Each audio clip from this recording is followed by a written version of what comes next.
मुलांचं आणि मुलींचं जे हॉस्टेल आहे ही बिल्डिंग मुळात इतकी जुनी आहे। एका रूममध्ये 3 विद्यार्थी किंवा विद्यार्थिनी राहतात।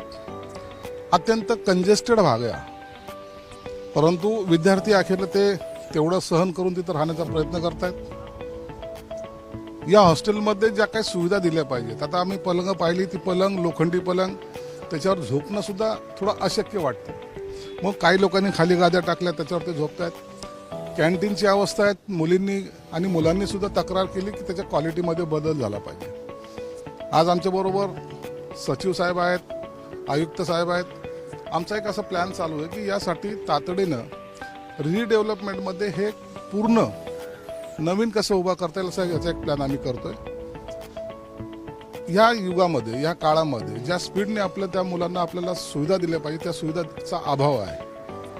मुलींनी आता डिमांड केलं, आम्हाला कॉम्प्युटर द्या, आम्हाला शिकायचं आहे। त्यांच्याकडे लॅपटॉप ते घेऊ शकत नाही आणि कॉम्प्युटर तिथे अवेलेबल नाहीत। काही पुस्तकाची मागणी केलेली, या सर्व गोष्टी आम्ही तातडीने पुरवण्याचा प्रयत्न करू।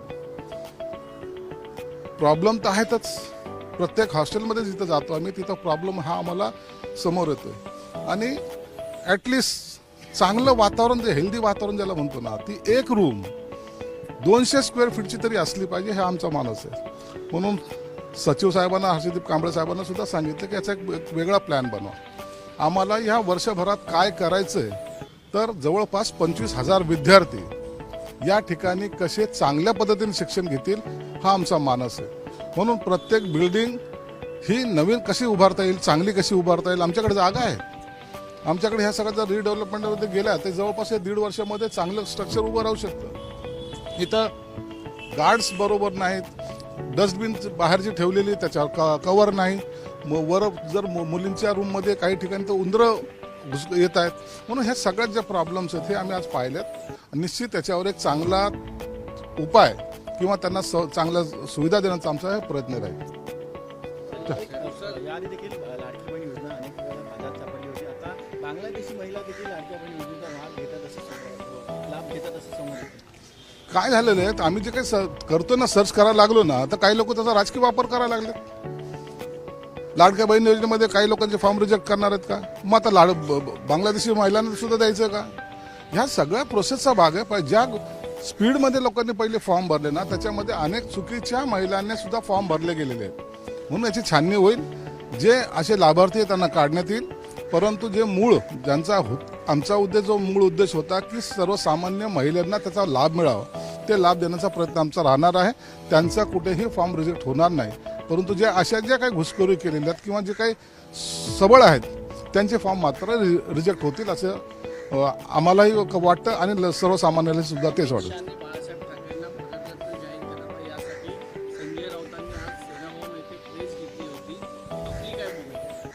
शिवसेना प्रमुखाला भारतरत्न देण्याबद्दलचा कुणाचा विरोध असण्याचं काही कारण नाही, परंतु अचानक झोपेतून उठून एखादी घोषणा करणं हे योग्य नाही। सरकारमध्ये असताना आपण या सगळ्या गोष्टी करू शकलो असतो, फॉलोअप घेऊ शकलो असतो, पण तरी त्यांनी केलेल्या मागणीला आमचा कोणताही विरोध नाही, दिला तरी आम्हाला आनंदच आहे। हिंदूंसाठी 2 जणांनी बलिदान दिलं, ते म्हणजे वीर सावरकर आणि दुसरे म्हणजे बाळासाहेब ठाकरे। वीर सावरकरांचा सन्मान बाळासाहेब ठाकरे यांना भारतरत्न देऊन केला जाऊ शकतो असं सुद्धा संजय राऊत म्हणतायत, तुलना करतात। काय तुलना कोणाशी करू नका। प्रत्येक क्षेत्रामध्ये सगळ्यांचं काम वेगळं आहे। सावरकरांची भूमिका जी वेगळी होती, बाबासाहेब आंबेडकरांची भूमिका वेगळी होती, बाळासाहेब ठाकरे साहेबांची भूमिका ही वेगळी होती। ज्या पद्धतीत ज्या सिच्युएशनमध्ये यांनी काम केले ते नाकारता येणार नाही। म्हणून तुलना करून कुणाची बरोबरी करण्याचा प्रयत्न कधीही कुणी करू नये। ज्याचं महात्मा जे आहे त्यानुसार त्यांना सुद्धा एक सन्मान त्यांचा झाला पाहिजे, या भूमिकेमध्ये आम्ही पण ठाम आहोत। सुरू झालेलं आहे, काही खासदार संपर्कात असल्याची माहिती आली होती। आज मोठा राजकीय भूकंप होणार होता, पण आज काही तो होताना दिसत नाही। काय आहे नेमकं हे ऑपरेशन शिवधनुष्य? ऑपरेशन हे सांगून करत नसतात, ऑपरेशन हे ऐन वेळेला करायचे असतात आणि त्याची सूचना एकनाथ शिंदे साहेब ज्या दिवशी देतील त्या दिवशी ते ऑपरेशन सक्सेस करायचं काम हे आमचं राहणार आहे। अनेक आमदार आणि खासदारांच्या संपर्कात आहेत, हे तुम्हाला काही दिवसात दिसेल। परंतु योग्य वेळ, जे काही मॅजिक फिगर जी लागते ती मॅजिक फिगर मॅच झाली की हे सगळं ऑपरेशन सक्सेस होणार आहे। मुंबईतल्या कामाठी पुलामधून 5 बांगलादेशींना अटक करण्यात आलेली आहे। बांगलादेशीचा सर्वात जास्त भरणं ह्या मुंबईमध्ये झालेला आहे. तुम्ही पाहाल, मुंबईमध्ये पाहाल, कामाठीपुरामध्ये असेल, ज्या ज्या असं गजबजले जे ठिकाणं आहेत, कोणताही एरिया असो तो, त्या ठिकाणी हे या लोकांना मुळामध्ये हे जे येतात ना, यांना आधार कार्ड कोण देतं हे पहिले पाहिलं पाहिजे. त्यांना इलेक्शन कार्ड कसे मिळतात हे पाहिलं पाहिजे.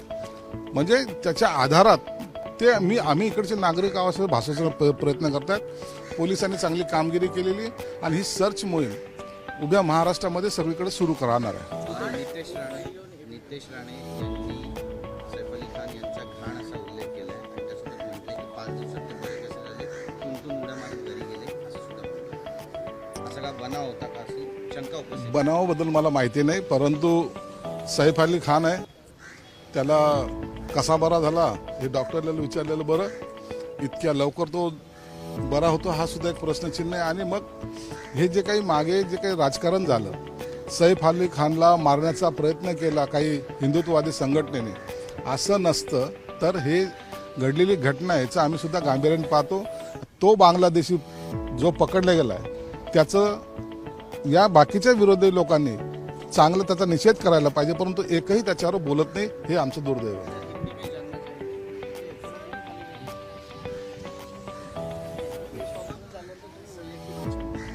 प्रेस झाल्यानंतर सर, हिंदी में जानना चाहेंगे कि बाला साहब ठाकरे भारत रत्न देने की सूचना है, वो मांग है संजय राउत ने की है अमित शाह. नहीं, अच्छी बात है, कोई बात नहीं है. बाला साहब ठाकरे ने ये देश के लिए बहुत सारा काम किया है. एक योगदान जिसे कहते हैं वो योगदान बाला साहब ठाकरे साहब ने दिया है, इसलिए तो उनको हिंदू हृदय सम्राट बोलते हैं. उनके नाम से पूरा देश थर्राता था. जो भी इस देश की तरफ टेढ़ी नजर से देखेगा उसको छोड़ेंगे नहीं. ये बाला साहब ठाकरे की भूमिका थी, इसलिए उनको भारत रत्न देना मुझे लगता है एक उनका सम्मान किया जैसा ही होगा. मुंबई में बांग्लादेशियों को अरेस्ट किया गया है. मुंबई में बांग्लादेशी को अरेस्ट किया बहुत सारे, ये तो 5 पकड़े गए. ये मुहिम चलना चाहिए, ये कंटिन्यू की प्रोसेस होना चाहिए. अगर ये प्रोसेस अगर कंप्लीट करेंगे तो जरूर बहुत सारे लोग आपको पता चलेगा कि ये बांग्लादेशी है और उनके ऊपर कड़ी कार्रवाई करना चाहिए, जिसकी वजह से कोई यहाँ आ ना पाए. ऑपरेशन शिव धनुष कुछ दिनों में दिखेगा. कुछ लोग हैं जो खुद ही हमको अप्रोच हो रहे हैं और वो बता रहे हैं कि हमको आपके साथ काम करना है, आपके साथ जुड़ना है. उबाठा के है, कोई कांग्रेस के है, तो जो आना चाहते हैं शिंदे साहब जब भी उनको लगेगा उस दिन वो डिसीजन लेंगे और इनका सबका इनकमिंग हमारे पास होगा. सर, रायगडमधील काही बडे नेते आज महायुतीच्या साथी म्हणालेत. काय स्नेहल जगताप ज्या आहेत एकेकाळी ठाकरे गटातील नेत्या होत्या भरत गोवर यांच्या विरोधात, त्या देखील भाजपमध्ये सहभागी होण्यात अशी माहिती येते. काय वाटतं नेमकं महायुतीमध्ये आणखी पक्षप्रवेश होणार? महायुतीमध्ये सर्वजण येणार आहे, कारण की महाविकास आघाडी आता अस्तित्वात राहिलेली नाहीये. त्यांच्या महाविकास आघाडीचं आता इतके काही 12 वाजलेले आहेत, कोणी कुणात एक नाहीये. म्हणून आता त्यांच्यात बरोबर राहण्यात कुणालाही इंटरेस्ट नाही. म्हणून ते सगळ्यांचाच एक महायुतीमध्ये सपोर्ट होतोय किंवा येत आहेत. ते मला वाटतं खऱ्या अर्थानं त्यांनी घेतलेली भूमिका ही चांगली आहे. पण पालकमंत्री पदावरून जो वाद सुरू झालेला आहे रायगडचा असू द्या किंवा नाशिकचा असू द्या, आता तटकरे म्हणतायत की मुख्यमंत्र्यांची ही अवहेलना आहे किंवा त्यांचा सन्मानाचा हा सन्मान ठेवला जात नाहीये कारण ते बाहेर देशाच्या बाहेर. अवहेलना करून स्वतःच्या साईड ओके असं म्हणण्याचं काही कारण नाही आहे. मुख्यमंत्र्याला जो निर्णय घ्यायचा मुख्यमंत्री घेतील. आज ते दावासून येत आहेत, त्यांनी जो निर्णय घेतील तो आम्हाला मान्य राहील. संजय राउत ने ये मांग करने के लिए देरी की आपको? वो देरी, वो उनका नींद में से उठते लेट ना, इसलिए उनकी मांग भी लेट होती है. नवीन घडामोडी पाहण्यासाठी आजच आम्ही मुंबईकर 24 तासला लाईक करा, सबस्क्राईब करा आणि अपडेट रहा.